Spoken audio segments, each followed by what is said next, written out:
proud to be sponsored by Diamond Bright, the car care products that have been keeping the furious fleet looking their best for a long time already. To find all you need to keep your car clean and protected, follow the link below to diamondbright.co.uk. Welcome to Furious Driving, and today we're at RADwood, the most exciting 80s Tastic event in all of the UK, the world, or Oxfordshire anyway.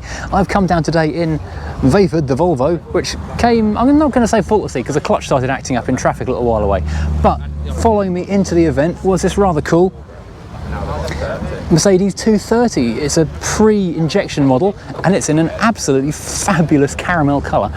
But this is a really unusual event because we're on an airfield at Bicester and it's a live airfield, so you have to be watching out not only for moving cars, moving aircraft. This is a new one to me. So, being the event it is, I've made the effort, I've worn the shirt, I've worn the hat, I even brought a 1988 Minolta Dynax 7000 die, launched in the same car, the same year this car was built.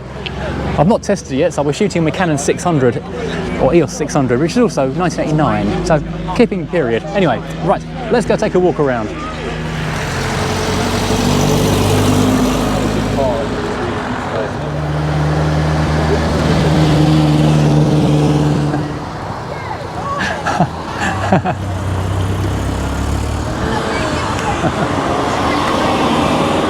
Let's go for it. Carlos, thank you. Yeah.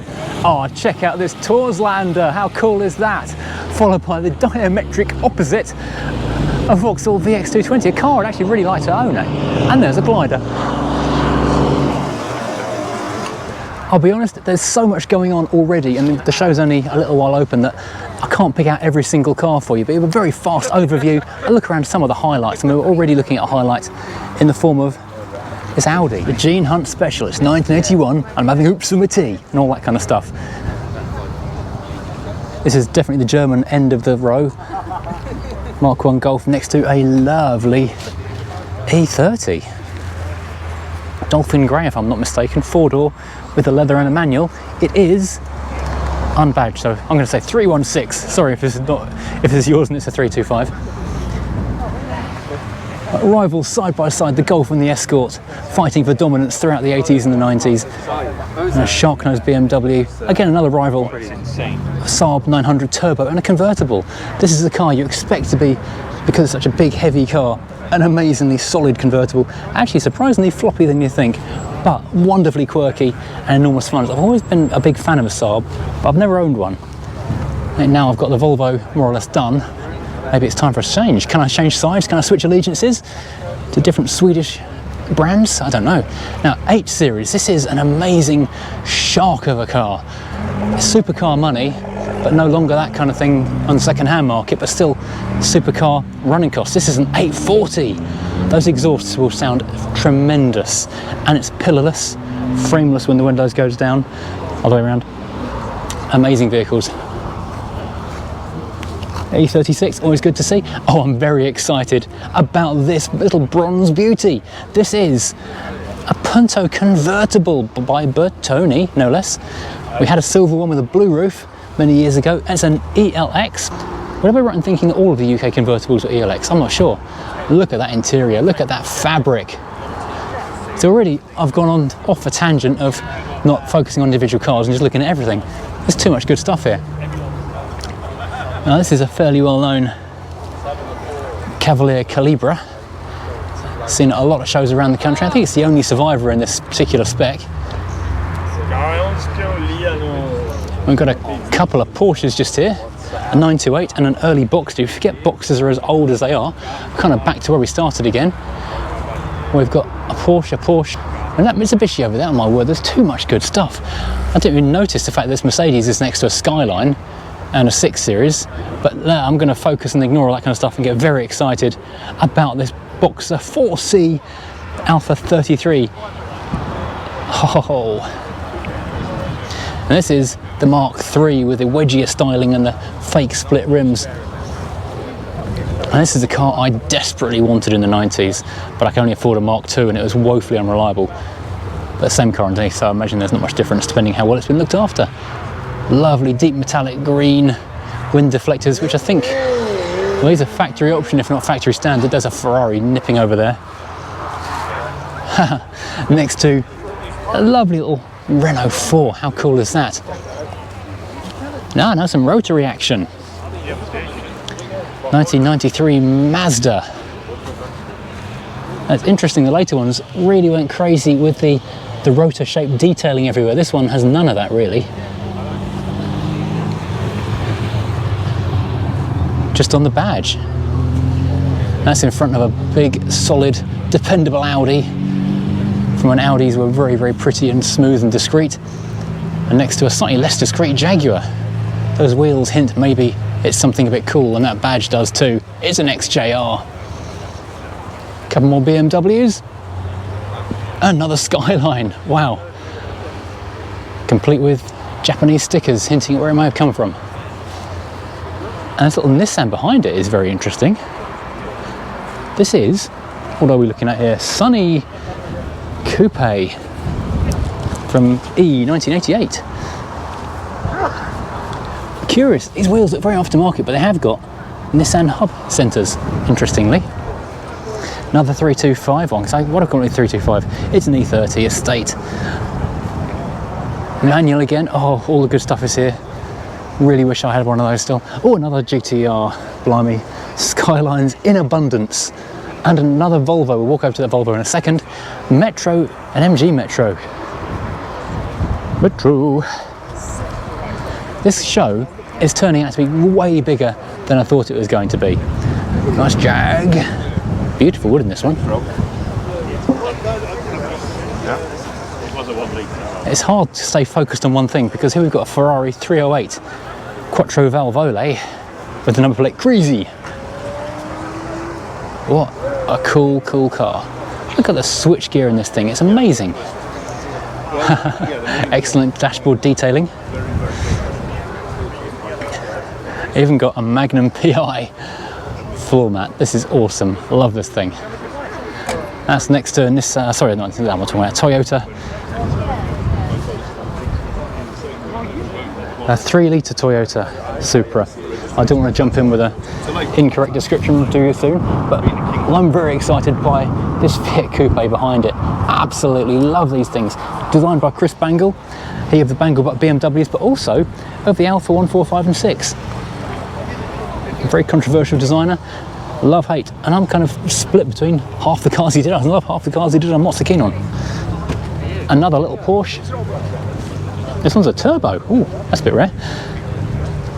Another Golf GTI, and another big old Swedish brick. This one is a 940 Classic, lowered on some pretty awesome wheels. They do look good on these kind of spokey big wheels, showing the discs behind. Very, very cool indeed. Another Saab 900, yeah. Here's a poll for the thing. Should I swap my Volvo 740 for a Saab 900? What do you guys think? Oh, the yellow light reflectors protectors look really, really good on that. Oh, another Ferrari. Look straight past it. That's very cool. That is, of course, where the word Testarossa comes from. Redhead. Another Porsche. Oh, another Alpha. This one is a Sud. So this is quite a nice car. It's in really lovely condition, and it's got the Swiss motorway thing, which means it's been around on some pretty decent road trips as well. I'm guessing some mountain pass action. Lovely car. I'm dwelling too long on this. This is really nice. It's a Carrera, not a sort of wild, excessively turboed and over the top one, but in a really wild colour, which is a nice combination of ways to do it. I like this a lot. I also really like the MR2, kind of basic, supercharged, wowee. So this is a Japanese import car in that case then, twin cam, 16 valve, supercharged. This is a really quite a rare and exciting car. These things rot like crazy, but this is a really nice condition one. I have to speed up, I'm running out of time. Got a nice Lotus, the Lotus Esprit, the computer game on the Spectrum, probably not. Very heavily modified Supra here, looking extremely nice. Next to a Porsche 914. So I'm going to start buzzing quicker. I followed this car up the road a bit. Check out some of the accessorisation people have got going on here. This is a proper old school boombox ghetto blaster in the back. I'd love one of those. Another Supra, another Porsche, a Testarossa. I actually saw this pulling in as I was getting out my car when I arrived. Proper poster child of 1980s kids.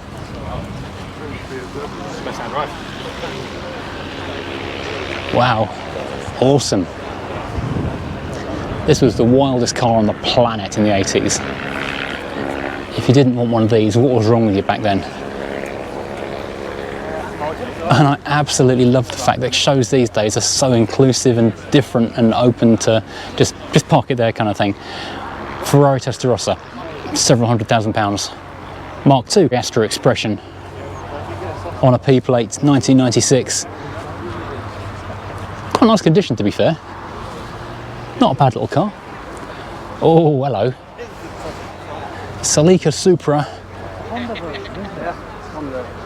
I know it's different stickers on it. Very, very cool. Nicely modified, bit exciting. Next to another E30.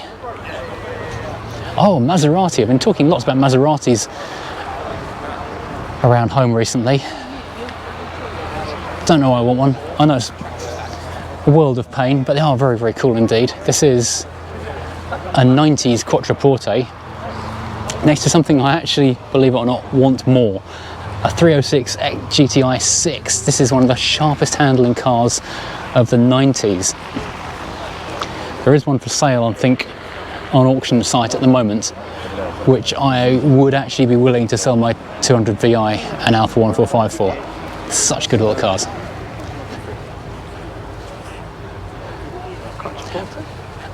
Okay, now we have another Mark II Astra. That's funny, having a little nap in there.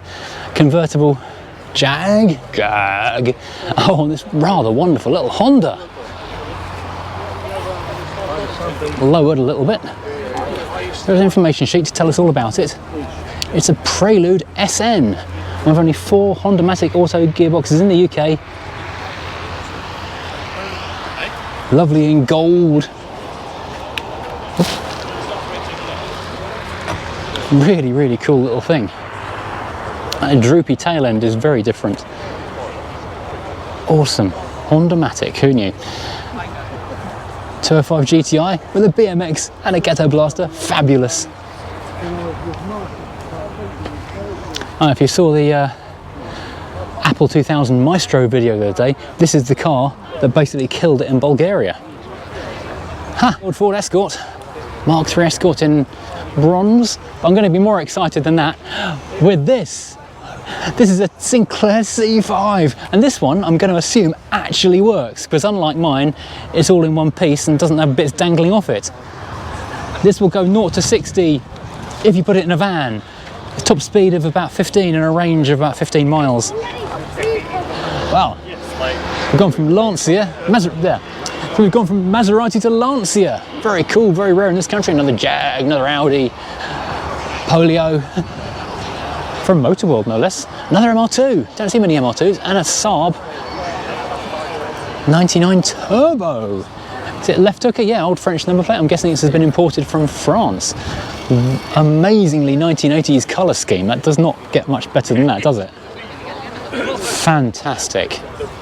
Well, next to the Saab is BMW Central, and we have some nice 80s Tastic action here. We can say, Frankie says relax, we've got VW Beastie Boys, we've got Run DMC trainers. Awesome effort, thank you. BMW Jag. I'm going to whiz past some stuff because there's so much going on. Oh, this is epically cool. A DTM replica E30. That is really, really nice. And actually rather tastefully modified. I'm guessing it's air-ridden. E-Class, very nice indeed. Oh, clown shoe. Don't get caught up on the clown shoe. Oh, nice paint job on the Celica. And a GT, that's definitely too new to be here. E36. Oh, a Sora. Sorry, getting caught up on randomly unusual cars. As a Japan market only luxury coupe thing. Another nice Saab 900 Turbo convertible. And I say this gentleman here has made a massively good effort in the shell suit, and so has his friend. Oh, that is fantastic. Good show. I'm loving that. Thank you, sir. A lot of strong shirt action going on today. Hello. More shirt action. Thank you. Oh, NSX. Fantastic. Jumping into that and running away again.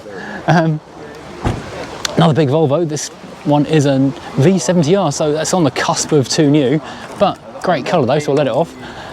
Oh, hello. This is an AE 86, so this is a car that didn't really find fame until after the 80s as a favourite champion of the drift brigade, but absolutely magic cars. I've mentioned this before, it's a Levin. And I'm going to jump over quickly here to this Pontiac Transport GT, which is a phenomenally unusual car here in the UK. I wouldn't go as far as to call it a pretty car, but it's different and interesting. And would I drive one? Absolutely yes. So lots of, well, big comfy seats, lots of glass area, lots of practical. I kind of like that. Let's keep walking. We've got another Ferrari Mondial this time, also a Quattro Valvolet. Red and tan was definitely the colour of choice in the 80s. A Jetta? What happened to the Jetta? You never see them anymore. Corvette, nice one, but a bit too new. Again, Boxsters, you forget Boxsters are as old as they are now. And this is very much love it or hate it. This is basically my Crown Victoria, but in luxury Lincoln style. However, someone has gone a bit crazy with the old air suspension and gone full on wire wheel, air ride, or is it hydraulic? Could well be hydraulic actually if it's going to be doing the jumping malarkey.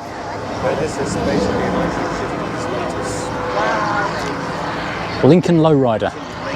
Not seen one of them before.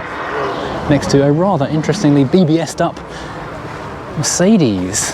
Those wheels actually suit it really rather well. Corrado MGF. Oh, let's go jump over this little Alto. Check out the Alto. This is very. This is a proper chopped special.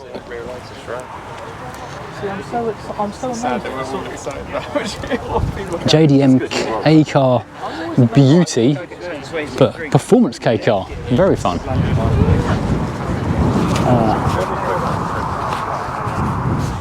Ibiza, another 306.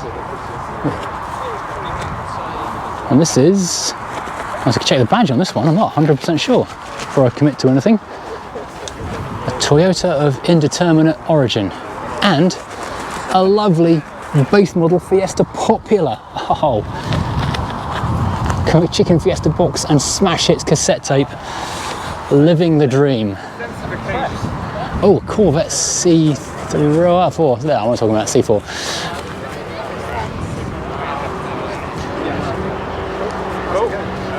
Big old Bentley. It's always hard to sort of gauge how old a Bentley is when you see one in the wild, because they kind of didn't really change for so long, only the details. That's an L plate, so it's a 93. Of course, you forget that the Subaru, the Impreza, really came in the 1990s. These things were made famous by the rally aces of the era. There's been nothing like it around for a long time. Another Ferrari next to a high riding little VW and a 106 rally. Let's do a bit of fast walking because there's lots going on to see. VR6 Mercedes, Rover 600, little Citroen belonging to a certain Mr. Hubnut, which we've come across before. Another Golf and a Beamer. Sorry if I'm ignoring one of your cars, there's just so much to see here. I'm going to speed up my walking pace. Huge GMC truck in a different time zone at the other end.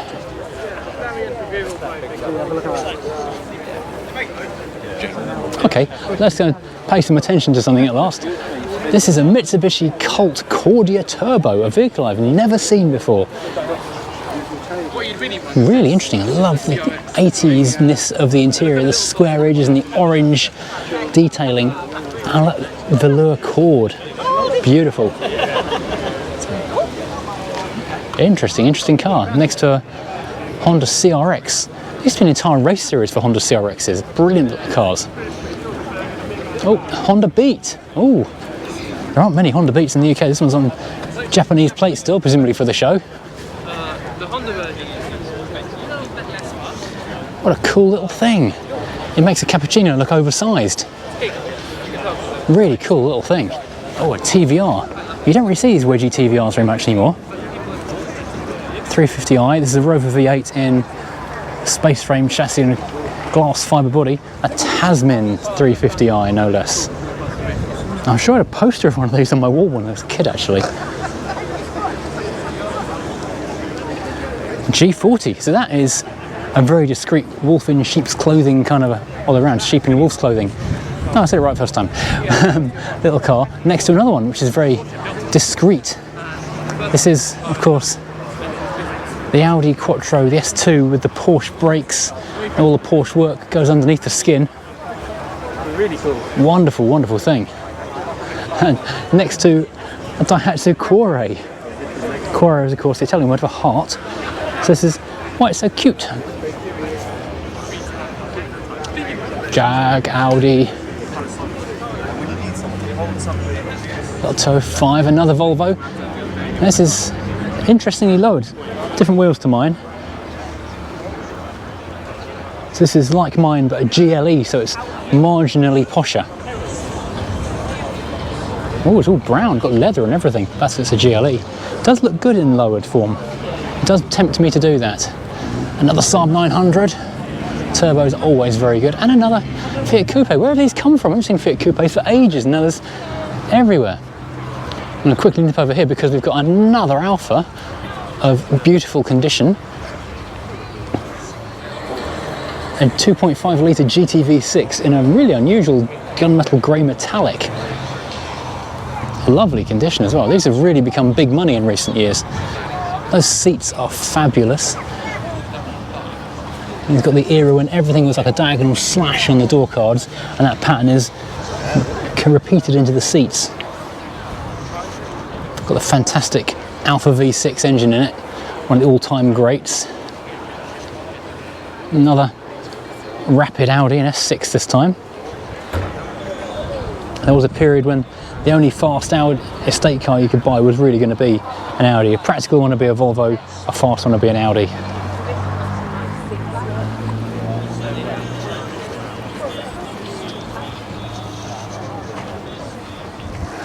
There is way more here than I was expecting. I keep finding other areas with cars parked. We've got a very nice cappuccino. This might be one which has just been restored by a gentleman who actually works at Suzuki. I know one was pointed to me in this direction. It may be a different one though. This is in lovely condition though. You may have seen a review of one of these not so long ago on the channel actually. Really enjoyed driving that. This is a rally Puma by the look of it. Jacked up suspension, the big wheel arches. No other modifications apart from some brackets where presumably big lights can be attached. An interesting version. Is this a Millennium with the leather seats? It's not badged, but it's got nice grey paint and the leather, so I'm guessing it's a high-spec special edition. And this is, next to it, a fantastic Alpina. It's a 2.3 litre C1. X-plates at 1980. Now I believe this car is quite special in that the seats have been reupholstered in what was the last remaining roll of this correct Alpina material from the Alpina suppliers. A fantastic car from a guy who loves his Alpinas and has had some absolutely perfect ones and put a lot of effort into making them even perfecter. Ah, the last Lotus Elan, loved by some, hated by others, the M100 series. They went front wheel drive, it's like Bob Dylan going electric. Upset a lot of people. Now we've got Clio Williams. A legend in its own lifetime. A great little Clio chassis, finally got the power it deserved. Next to a little Porsche. Nice colours, nicely lowered. Yeah. Next to a nicely modified Ferrari. A little bit low, a little bit nice wheels, a little bit good.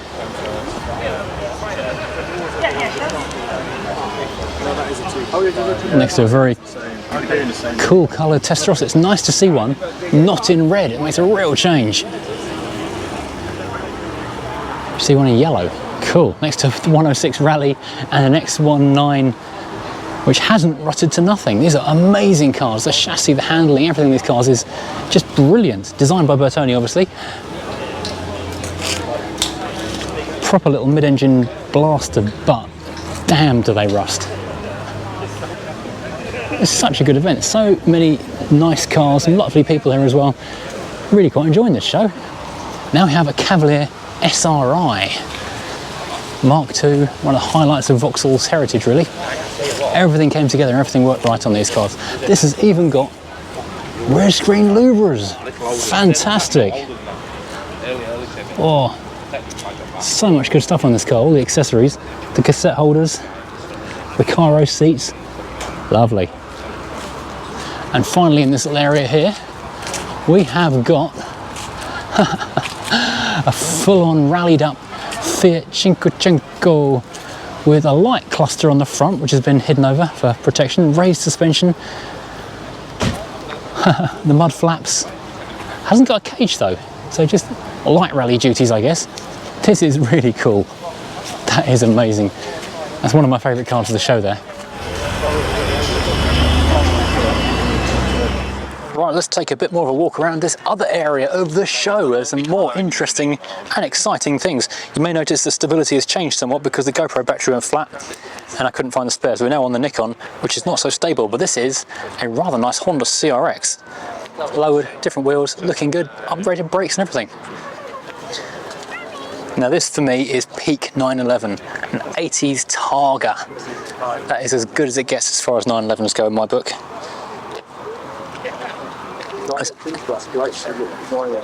And this even has tan leather interior. Oh, an aftermarket prototypo steering wheel as well. Looking very nice indeed. And we've got an XR3i and that Tours Lander we saw arrive. Top Gun. And that's how you do a show in style. Another Sora.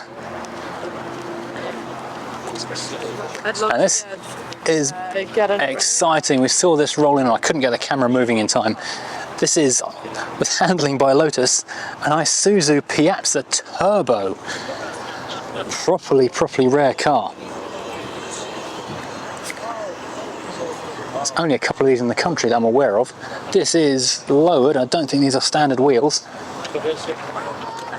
It is so 80s, so wedgy. Semi flip top headlights, popish top headlights, we're going to call that. It's got hints of Delorean, hints of Audi Quattro, and more than a hint of very cool. Next to a Prelude, also very cool. I was wrong, it's not a Prelude, it's two Preludes. Don't often see them together at all, so I'm really glad these two turned up. I managed to get parked up. Oh hello, it's Alpha again. What a noise. Busso at chat is fantastic. And standing behind me, which I was just about to get excited about, is an Alpha 33, a Series 233. G plate's about 1990-ish. This is basically exactly the car I owned in, well, the late 90s, mid to, I forget exactly what year I had it. It was wonderful. 1.7 litre flat 4 boxer. About 140-ish horsepower, revved like a motorcycle, so rapid, amazing sound, the least reliable car I've ever owned. The boot would come open while driving, the tail lights worked intermittently, the lights worked intermittently at the front as well, differently though. It kept dropping windows into the door, it wouldn't restart when it was warm. It sounded amazing though, it went like stink. It was a brilliant car, but when the heater matrix exploded on my feet one day I had to sell it. I missed that car. Oh, SL500. It's an XS. Saab 900 was an XS. I don't know the spec of that one. Bit new. Nice. Oh. Crikey, a Marcos and a TVR together. Now that is an unusual car. You do not see many of these around. Basically it's a racing car on the road. An LM400/500, as a bit of paper there says. Low volume British, very high performance car using some Ford parts. Next to the swoopy beauty that is this TVR. This is a Cerberus. Here's the third CRX we've seen so far today, so I guess that's another contender for the most popular car of the show. Next to Mark II MR2, first Mark II MR2 I've seen so far here. Another GTR. Oh, hello. No, I think this has to be the car I think it is, because there's only about 2 of them in the country. So this is properly rare. Check out the way the windows work on this Subaru. This is just a tiny window lit within the overall window. You'd think it might be a bit claustrophobic perhaps. So Subaru Svx. I'm not sure if they even sold them here in this country. I saw one a few weeks ago actually outside a Jaguar workshop where a customer had left it, and it was just been sat there for about 2 years covered in dust with flat tyres. I was sorely tempted to make an offer. It looks like it should be a convertible, but it's not. But it is different and cool and interesting. Another Suzuki Cappuccino. Next to another Volvo which has been slammed. A popular thing to do on these things is to slam them, and they do look quite good, especially on these alloys. One thing I'm quite jealous of is this armrest this guy's got in here. Can you see this armrest? It's got a cup holder in the front and the back. Wow, luxury item. That's next to a 309 GTI, which is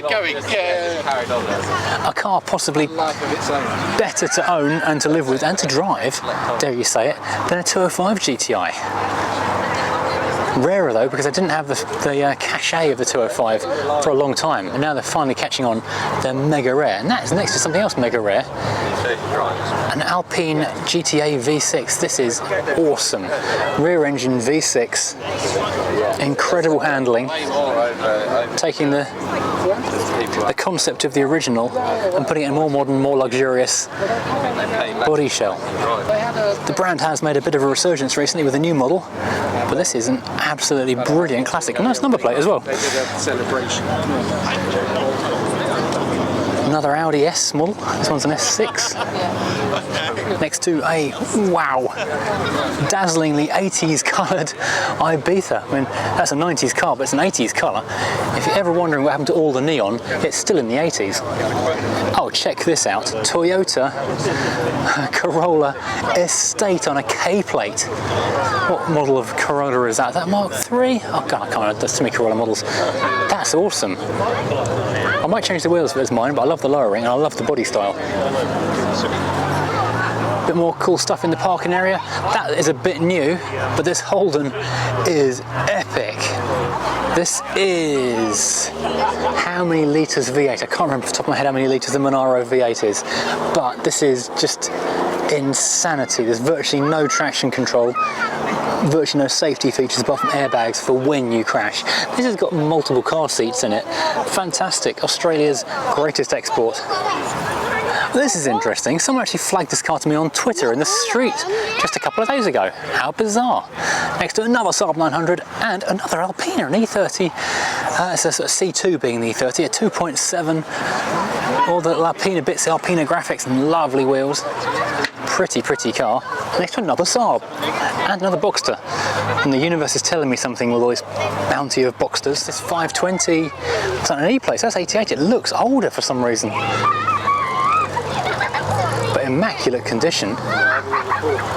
Manual, nice fabric seats, real base spec thing. But electric windows though. Next to a green Delorean. You almost missed that big in that colour.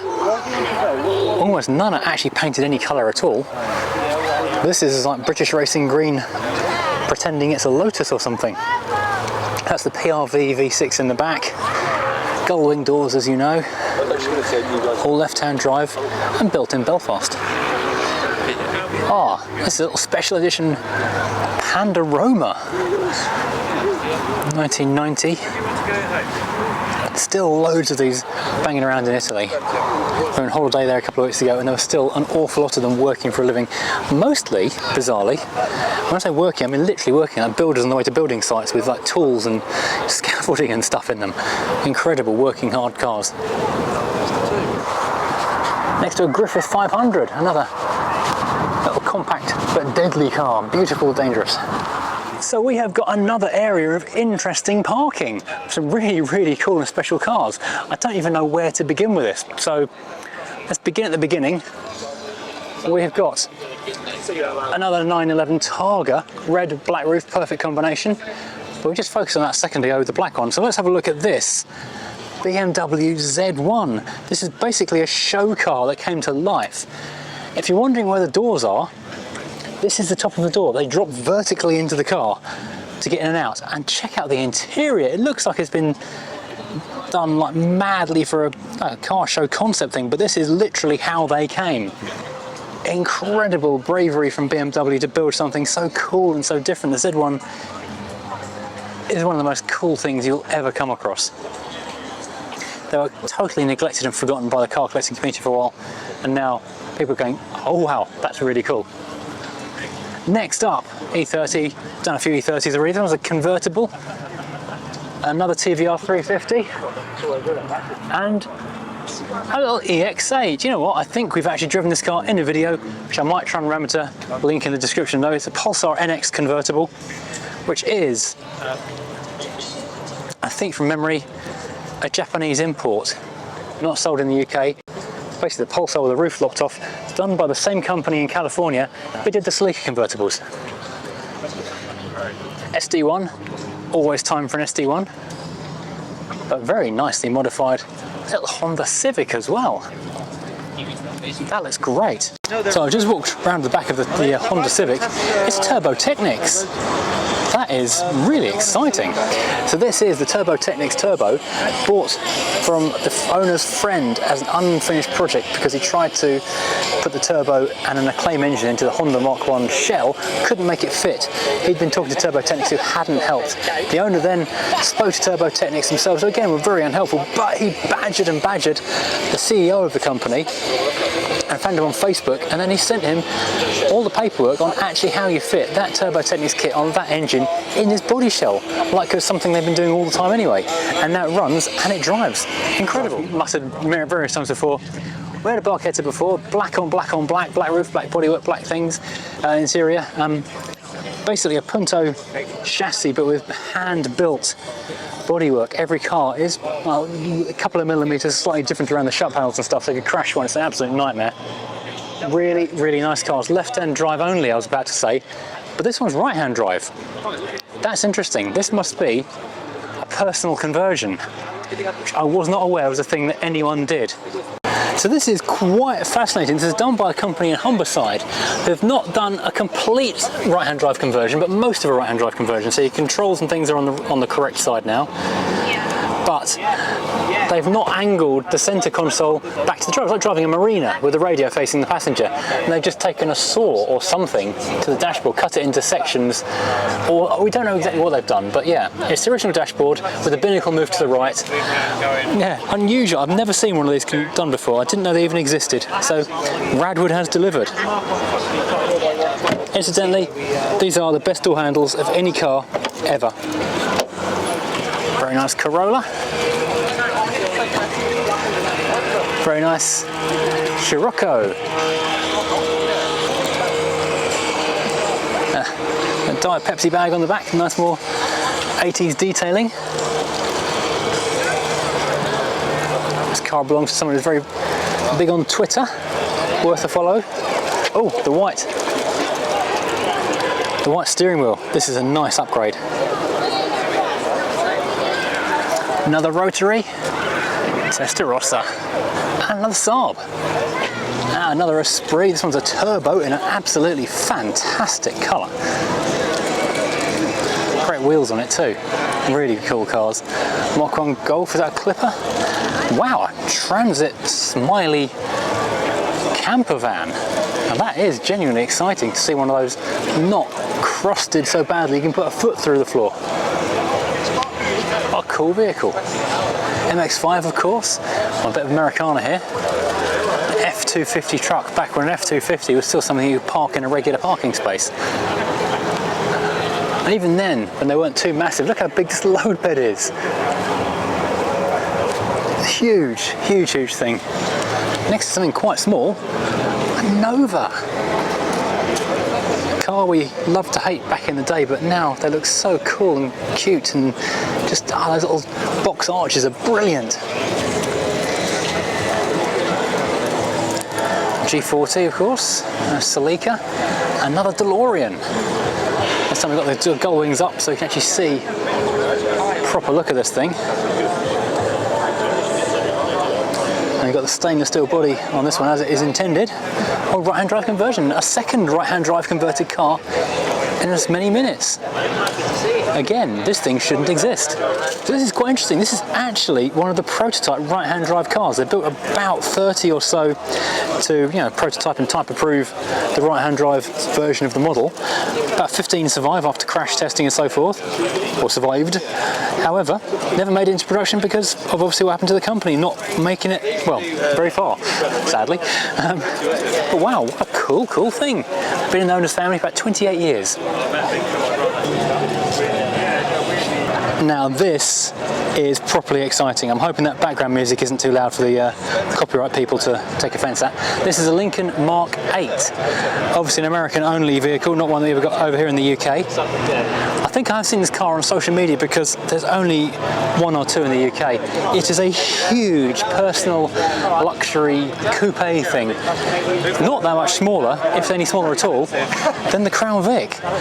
Check out those mad chrome alloys. That is just mental. Americans love a chrome alloy. And this huge wraparound tail light area on the back. This is an idea that was kind of copied on the old Granada Scorpio over here in the UK. Let's see. It still has a vestigial continental spare wheel shape moulded into the boot lid.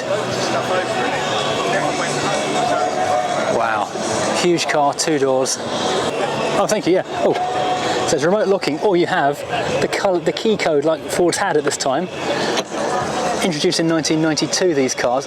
Wow, it is just all caramel and thick, squishy leather. In fact, this looks a lot like the interior seats of the Granada Scorpio here in the UK. But oh, it's amazing the way that the dashboard steps away. You can see elements of the Crown Vic in it, the buttons and the switchgear. Oh, car phone, the ultimate accessory of the 1980s into the 90s. Oh, this is amazing. Absolutely love this car. It's dreadful in a way that I shouldn't love, but I really do love it. Well, this has turned up since I walked through last time, a bit more Americana, an IROC Z with tune port injection, and it's a convertible. Really, really nice condition. What a cool piece of Americana. He lives on my block, he drives an IROC. That's one of these. How cool is that? Anyway, I wasn't looking to that. That just caught me by surprise. I was walking to look at the film and TV stuff. And I'm going to start with this, the Ford Taurus Robocop spec in matte black. Now you may recall, I actually drove a Taurus Estate. You may recall I drove a Taurus Estate a little while ago and absolutely loved it. And this is full-on police spec. We've got the divider cage, we've got the Wayland light bar, all the stuff. You haven't got the Robocop pistol on the back. All the accessories. I just noticed in the back seat, Robocop cushions. I don't know if you can see those or not. What a cool thing. Based on a Taurus GL with the famous Ford lights with the running lights in the centre and the headlamps and then your indicators, and so cool. And next to that we've got Ecto 1. Really well tricked out Ecto. All the accessories on the top, so we've got the blue lights at the front, red light and siren in the middle, wow, wow, light bar, the life raft possibly, second light bar, rear flashing blue lights, cannon thing on the top, which is never really explained apart from being radioactive. Really quite accurate representation of the original series Ecto 1. Really cool. Of course, Knight Rider, can't forget our favourite kit. Other 80s favourites, Back to the Future, the A-Team, the GMC van and the DeLorean. It's the third DeLorean I've seen here today. This is the only one though, with a flux capacitor. Really cool. It takes a lot of commitment to build a car like this, and all the detail correct. All the weird dangling wires that may or may not do something. They do for film purposes, but not for reality. Yes, a lot of commitment. So looking at this, it does rather look like all the best TV and film happened in the 1980s. Well, I've just walked back to the car and I've been joined by a celebrity. This Morris Ital may look like any other boring brown Morris Ital. This is Sarah Crabtree from Off of TV. Morris Ital. Very brown, very tiger skin seated. It can only be hers really, can't it? Ital 1.3. Wow.